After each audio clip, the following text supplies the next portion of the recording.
नहीं, बिल्कुल। पहले तो मैं उज़मा जी को बोलना चाहता हूँ कि उज़मा जी, आप में क्या ऑफ का बटन नहीं है मैडम क्या? आपको नहीं पता कि आपका फेडेड ऑन है? आप लगातार 15-20 मिनट से बोल रही हैं। क्या करें मैडम रुक गौरव, जाइए मैम, वो आप आपको। भी अपने मैम ऑटो प्लीज का अलाउ बटन मी टू कभी कभी कंप्लीट। बंद मैम कर देखिए, दिया मैंने तो करें आपके ना। बीच में नहीं बोला मैम। मैं आपके बीच में बिल्कुल नहीं बोला। मेरी आपसे रिक्वेस्ट है, आप मुझे बोलने दें please. It's my humble request ma'am. देखिए, ऐसा है, दो चीजें हैं यहाँ पे, ठीक है ना? आप कुछ भी बोलें, फॉल्स फ्लैग ऑपरेशन, ये हर समय। अब वो साहब जो थे, वो टाई पहने हुए हैं, पाकिस्तान के पैनलिस्ट, मैं माफी चाहता हूं, मैं उनका नाम नहीं जानता। वो कह रहे हैं कि साहब, ये जो पूरा मामला है ना, एक एक साबिक किसी अमेरिकन ऑफिशियल ने ये बोला है कि 5 मिनट, वो इसीलिए साबिक है क्योंकि वो बकवास करती थी। Now she does not have a job, she is gone, retired. और ये रैंडम किसी गोरे को पकड़ना और ये सोचना कि क्योंकि गोरे ने बोला है तो ये सुपीरियर स्टेटमेंट है। अरे, उसका औहदा क्या है? किस कुर्सी पे बैठी है? साबिक है ना? तो साबिक को take it with a pinch of salt. साबिक तो कुछ भी बोलते हैं, इट डजंट मैटर, है ना? उसको पूरा पाकिस्तानी मीडिया प्ले कर रहा है। दूसरी चीज मैं आपको बताता हूं कि द वे वी थिंक, ये आप कहते हैं कि 5-10 मिनट के अंदर प्रूफ कैसे मिल गया? पूरा का पूरा इस्लामिक जिहाद कश्मीर में पाकिस्तान ने शुरू कर रखा है, ठीक है? और अगर आप मेरी बात समझें तो मैं ये कहना चाहता हूं कि भारत प्रूफ ढूंढ ही क्यों रहा है इस चीज में? If it is terrorism, it is defect. तो पाकिस्तान, हमारा रिस्पॉन्स होना चाहिए कि अगर कश्मीर में कोई भी वाकया होता है, वो करने वाला पाकिस्तानी हो या लोकल हो, उससे कोई फर्क नहीं पड़ता। Immediately within 5 minutes there should be a response along the line of control. कहानी खत्म। इतना स्ट्रेस नहीं लेना किसी चीज का। और आखिरी चीज, last thing I would like to say, कि देखिए, मैं आपको बात बता रहा हूं, भारत को जो रिस्पॉन्स करना है, भारत करेगा। और कल के बाद आपको अनफोल्डिंग, कल शाम को 4-5 बजे के बाद आपको उसकी अनफोल्डिंग दिख जाएगी। आपको पता लग जाएगा बड़ी बात जनरली कह किस रहे हैं आप। डायरेक्शन में भारत कल जाएगा शाम जी। को 4-5 बजे के बाद। अच्छा, अब हाँ, आपने 4-5 बजे के लास्ट बाद बात कर दी, आपको। तो मेरी भी एक मैडम मेरी बात सुन सुन लें। लीजिए। अब आप मेरी भी एक मैम, बात सुन लें। नहीं मैम नहीं, मेरी बहुत बात सुन बड़ी लीजिए, बात बड़ी कह रहे इंपॉर्टेंट। हैं उस्मा जी। घर के दरवाजे देख लीजिए। कल शाम को 4-5 के बजे के बाद कुछ हो सकता है। गौरव आर्या जी बोल रहे हैं। जी, मैं ये कह रहा हूं कि कल शाम को 4 और 5 बजे के बाद आपको जनरल डायरेक्शन पता लग जाएगा कि भारत किधर जा रहा है। Tomorrow is the day when the government, the Modi government will take a decision कि कैसे करना है। अब किसी साबिक अमेरिकन गवर्नमेंट ऑफिशियल ने क्या बोला, आप क्या सोचते हैं, मैं क्या सोचता हूं, बड़ी बात कह रहे हैं। हम सबके जी, ये कल हो जाएगा। कल के बाद, कल फैसला है, कल फैसले की दिन है, कल फैसले की रात है। कल के बाद आपको, फिर उसके बाद जो भी होना है, बिल्कुल, एक्शन होना है। कल 24 घंटे की मोहलत है। तय हो जाएगा कल भारत कौन सी जगह, कौन सा टाइम इस्तेमाल करेगी, कब, कहां और किसको टारगेट करेगी।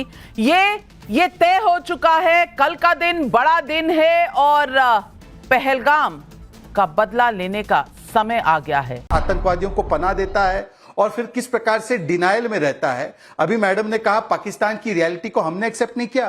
पाकिस्तान की रियलिटी का एक अच्छा सा बॉल बनाकर बांग्लादेश ने आपको वो बॉल दे दिया हाथ में, खेलते रहो। और बांग्लादेश के बाद बलूचिस्तान ने भी आपकी रियलिटी का दूसरा बॉल बनाया है और वो भी आपके हाथ में दे दिया है। जहां तक उज़मा जी है, उज़मा जी आपको पता है, अभी हम लोग रफाल खरीद रहे हैं, एक्स्ट्रा रफाल खरीद रहे हैं। जितना पैसा हम रफाल में खर्च कर रहे हैं ना, उतना इनका पूरा बजट है।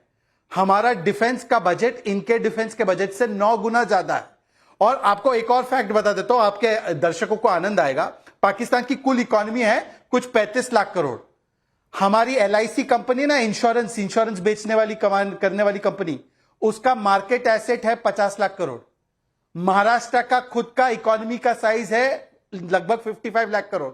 और भारत का तो इकोनॉमी का साइज छोड़ ही दीजिए, आपकी कल्पना के बाहर है। पर कल्पना के बाहर एक्शन भी होने वाला है। इसीलिए जनरल मुनीर कहां हैं, इसीलिए शहबाज शरीफ अस्पताल में हैं, इसीलिए पाकिस्तान के जो एक के बाद एक रेजिग्नेशन हो रहे हैं आर्म फोर्सेस में, इसीलिए आज ऑफिसर से लेकर सोल्जर्स कह रहे हमें नहीं लड़ना है। तो ये जो इकोनॉमिक घेराबंदी, जो डिप्लोमेटिक घेराबंदी और जो जलबंदी हो रही है पाकिस्तान की, अब इसी की वजह से ये पाकिस्तान की स्थिति इस प्रकार के डर के माहौल में तब्दील हुई। बिल्कुल सही कह रहे हैं मुकीम अहमद साहब। सवाल इस बात का नहीं है कि कौन कितनी शेखी मार रहा है। यहां शेखी, war is not an issue जिस पे कोई शेखियां मारे। लेकिन आप मुझे बताइए, the worst kept secret of Pakistan जो था कि वो आतंक एक्सपोर्ट करता है, वो तो कबूलनामा आपके डिफेंस मिनिस्टर ने दे दिया। अब वो सारी दुनिया ने सुन लिया। उसके बाद चीन के ऊपर कितनी आपकी डिपेंडेंस है अपनी डिफेंस सिक्योरिटी के लिए, वो दुनिया जानती है। मुनीर साहब कहाँ हैं, ये पूरी पाकिस्तान लालटेन लेकर ढूंढ रही है। शहबाज शरीफ अस्पताल में है, शहजाद जी बता रहे हैं। मुझे ये बता दीजिए कि अगर पाकिस्तान कह रहा है कि कोई एडवेंचरिज्म नहीं होना चाहिए, तो पाकिस्तान ये टेररिज्म का एक्सपोर्ट कब बंद करेगा? क्योंकि डॉसियर खेलने का समय तो चला गया, और अब जब खबर लेने का समय आया है तो पाकिस्तान घबराया हुआ क्यों है? देखिए, अब ये आपका एक परसेप्शन है कि पाकिस्तान घबराया हुआ है, लेकिन आपकी घबराहट मुझे समझ नहीं आती कि ये एक और फॉल्स फ्लैग ऑपरेशन आप करने जा रहे हैं। आपके जानिब से जो कुछ एलिगेशन लगाए गए हैं उसका अब ये सुनिएगा आराम से प्लीज, और माइक बंद न कीजिएगा जैसे उस्मा कारदार का किया। ये गुजारिश ये है कि कोई प्रूफ अभी तक सामने नहीं आया। 6वां या 7वां दिन है उस घटना के बाद। आपने 100 एम्बेसडर्स को इनवाइट किया था दिल्ली में, उसमें कोई प्रूफ उनको पेश नहीं किया गया। न्यूयॉर्क टाइम्स की रिपोर्ट है कि पाकिस्तान के ऊपर ये ब्लेम डाला जा रहा है। दूसरा, रॉबिन राफेल जो अभी जजाद भाई अभी आपकी बारी है मेरे बाद। हाँ, रॉबिन राफेल जो साबिक नायब वजीर खारजा हैं अमेरिका की, उन्होंने कहा, वैसे न्यूयॉर्क टाइम्स को अमेरिका के फॉरेन डिपार्टमेंट ने करेक्ट कर दिया है। आपने नोट ना किया हो तो आपको भिजवा दूं वो फैक्ट शीट, क्योंकि फैक्ट शायद आप लोग देखते नहीं है। मैं जिस न्यूयॉर्क टाइम्स का आप हवाला दे रहे हैं ना, मैं हवाला दे रहा हूँ, ठीक है, हाँ, उसको अमेरिका फैक्ट चेक कर चुका है। देखिए, मुझे वक्त दे दें, फिर आप बाद में दुरुस्ती कर लीजिएगा। मेरी बात तो मुकम्मल होने दें, आप इजाजत दें ना मुझे, जब बुला लिया तो बोले जी। और फिर जो रॉबिन राफेल हैं साबिक वाइस फॉरेन मिनिस्टर, उन्होंने कहा कि जी घटना के 5 मिनट के बाद ही पाकिस्तान पे इल्जाम लगाना और दोषी ठहराना दुरुस्त नहीं है। आपके यहाँ से सुब्रमण्यम स्वामी जी क्या कह रहे हैं, वो इस्तीफा मांग रहे हैं नरेंद्र मोदी जी का। आपके कर्नाटका के वजीर आला सदरमत स्वामी राव साहब वो फरमा रहे हैं कि जनाब ये सारा ड्रामा है।